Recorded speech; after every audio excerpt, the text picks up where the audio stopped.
Bom dia, galerinha da Escola Estadual Professora Zenilda Gama Torres. Estamos de volta para mais uma aula de geografia. Na aula passada, nós falamos sobre a regionalização do espaço mundial. A gente teve uma aula muito legal e a gente explicou o que é regionalização, por que regionalizar e para que regionalizar, tá certo? Então, no final da aula, eu passei para vocês uma atividade.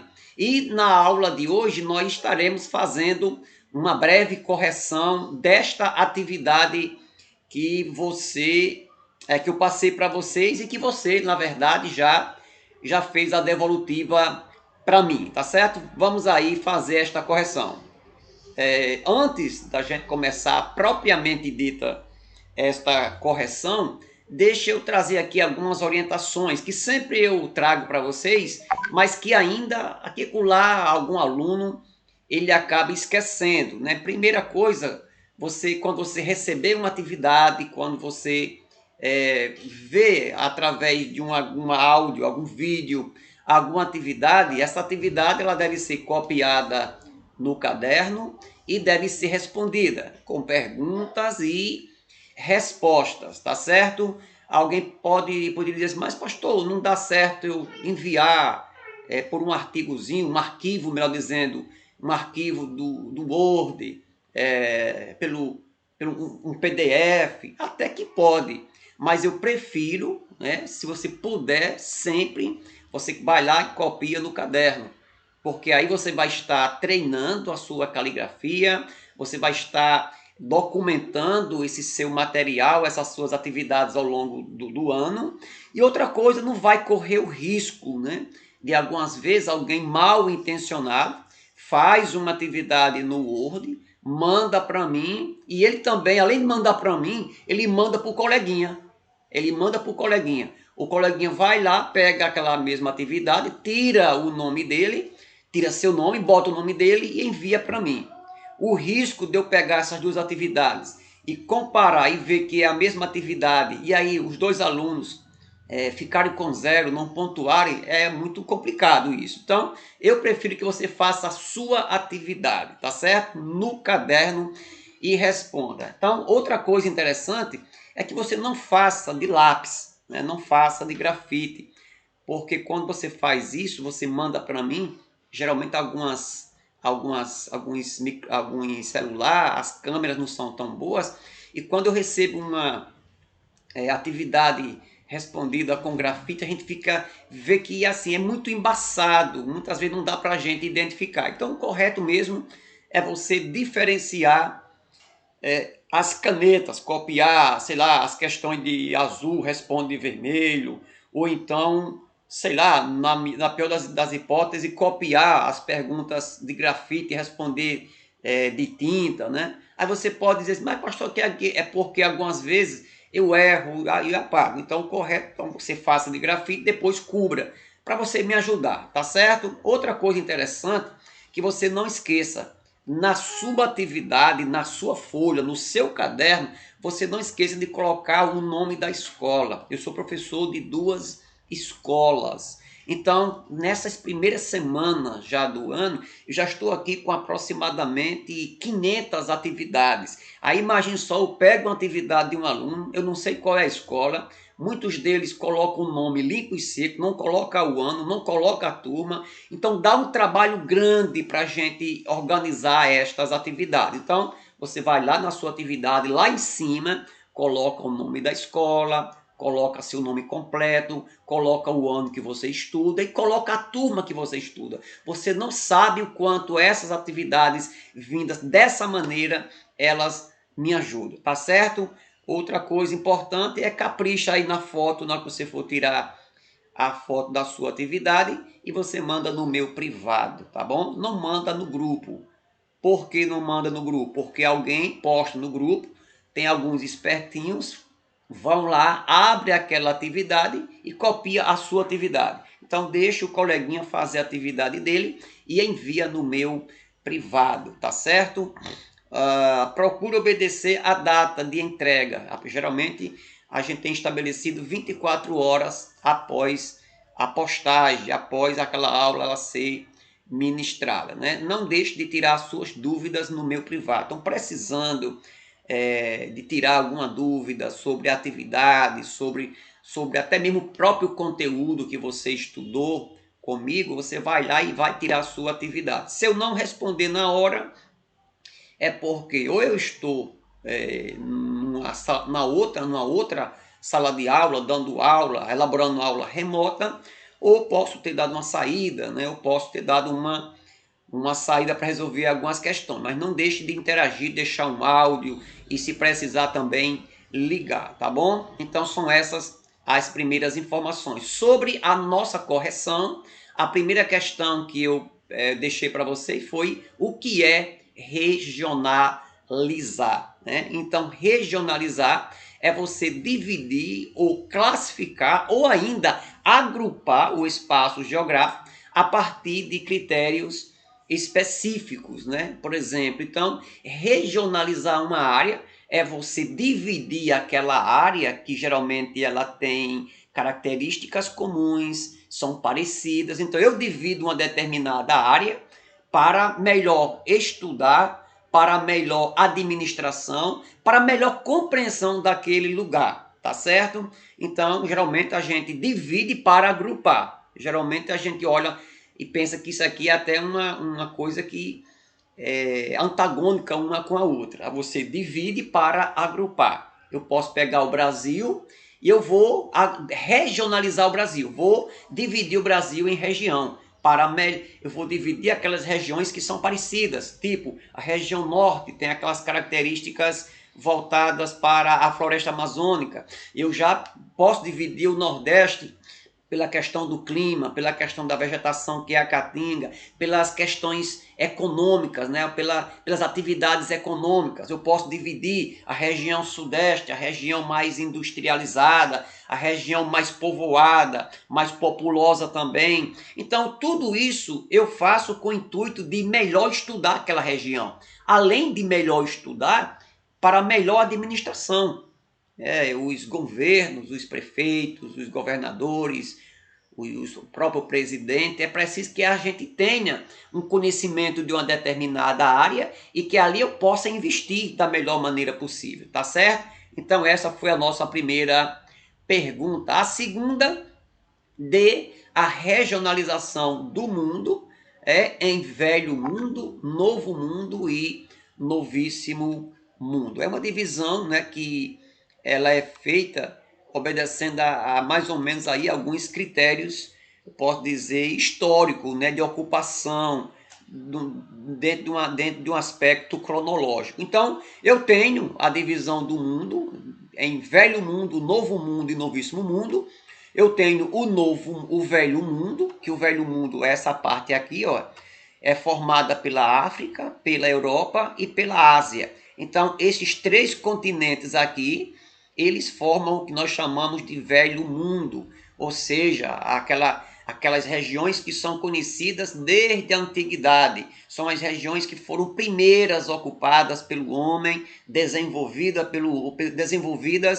pelo homem. O novo mundo, né, que é a América. Essa América, depois que o velho mundo descobriu a região aqui da América, então como foi algo novo, então isso aqui ficou chamado de Novo Mundo, que foi descoberto aí no finalzinho aí do século XV, quando o Cristóvão Colombo chegou aí na América por volta do ano de 1492. Então foi descoberto o Novo Mundo, uma descoberta que veio depois desse velho. Já o Novíssimo Mundo, que você vai encontrar aqui a Oceania, foi um mundo descoberto depois do Novo Mundo, que só veio a ser descoberto no século XVIII. Então, e aí você tem a divisão do mundo em velho mundo, novo mundo e novíssimo mundo. A Antártida, ela não entra em nenhuma dessas classificações,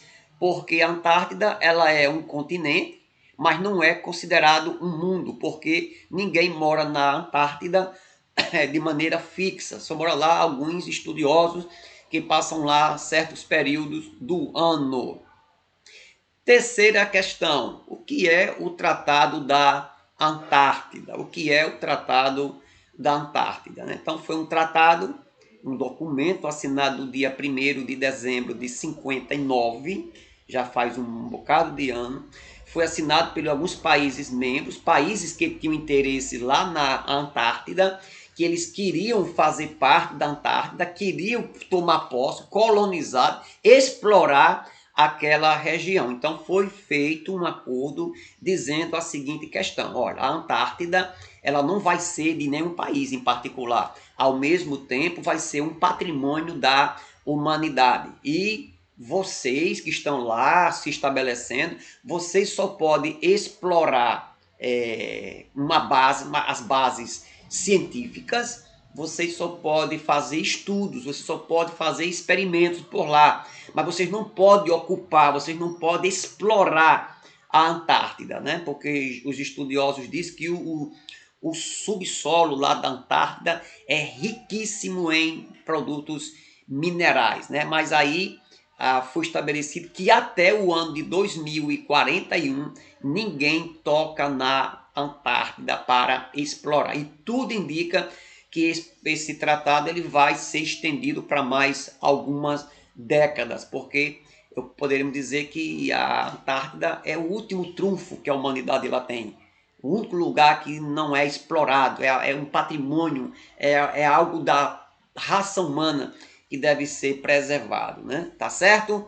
Ok, a quarta pergunta, dê a divisão do mundo em norte e sul. Uma das divisões que hoje é mais conhecida é a que divide o mundo hoje em países do norte e países do sul.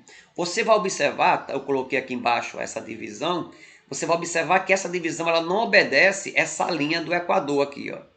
Porque eu poderia dizer que está aqui a linha do Equador, quem ficar para cima dela é norte e quem ficar para baixo dela é sul. Mas essa divisão ela não olha para esta linha.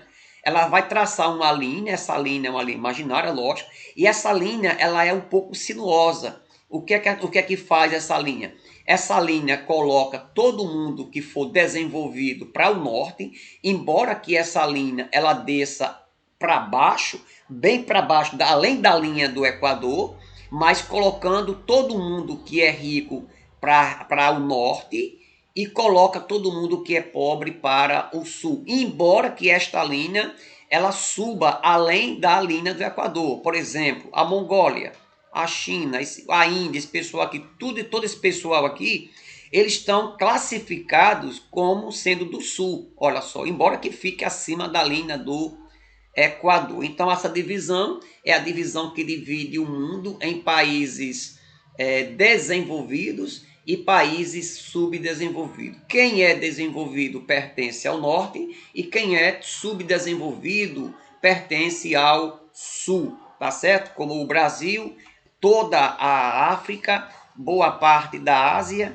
e vai aqui. A Oceania fica para a parte norte. Essa divisão ela é um pouco questionada, por exemplo, quando eu olho aqui para a China ela fica classificada como sendo um país subdesenvolvido. E nós sabemos que hoje a China já é tratada como um país desenvolvido. Então, mas de um modo geral, essa divisão ainda é muito vigente. A mais atual de todas é aquela divisão que vai dividir o mundo mesmo em países desenvolvidos, em países em desenvolvimento, em países pouco desenvolvidos, né, que fica aquele negócio mais fatiado e coloca cada grupo nos seus devidos lugares, tá bom? Esta foi a nossa quarta pergunta. A quinta e a última pergunta é esta: o que são desigualdades sociais? A ideia da desigualdade, você sabe que é a diferença.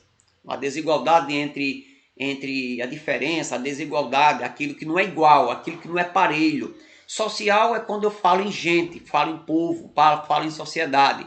Então, o que são desigualdades sociais? A desigualdade social representa a divisão injusta de bens econômicos e capitais dentro de uma sociedade, tá certo? Ela é uma divisão injusta porque é muita gente com quase nada e pouca gente com quase tudo. É isto aí que a gente observa. Então o Brasil, inclusive, é considerado como um dos países de maior desigualdade social do mundo. No Brasil, nós encontramos muita gente com quase nada e pouca gente com quase tudo, tá bom? Para vocês darem uma olhada visualmente nessa situação, eu coloquei aqui de lado uma imagem, uma paisagem, aonde aqui ao fundo eu tenho condomínios de luxo, que expressa a qualidade, né,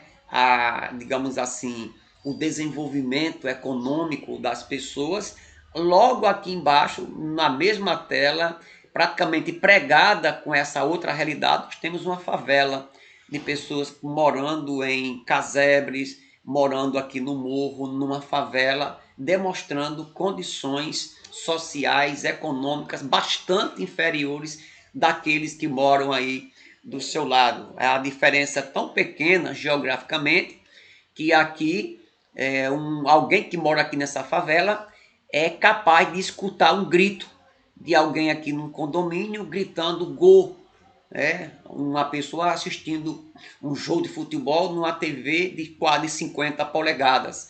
Da mesma forma, alguém que está aqui nesse condomínio é capaz de escutar o grito de uma criança pedindo um copo de leite a uma mãe aqui embaixo, nesta favela, tá certo? Então, desigualdades sociais é a divisão injusta de bens econômicos e capitais dentro de uma sociedade. É a diferença gigantesca no que diz respeito à questão econômica e aquisição de bens, tá bom? Então, fica para vocês aí esta correção. Até a próxima e que o nosso Deus nos abençoe.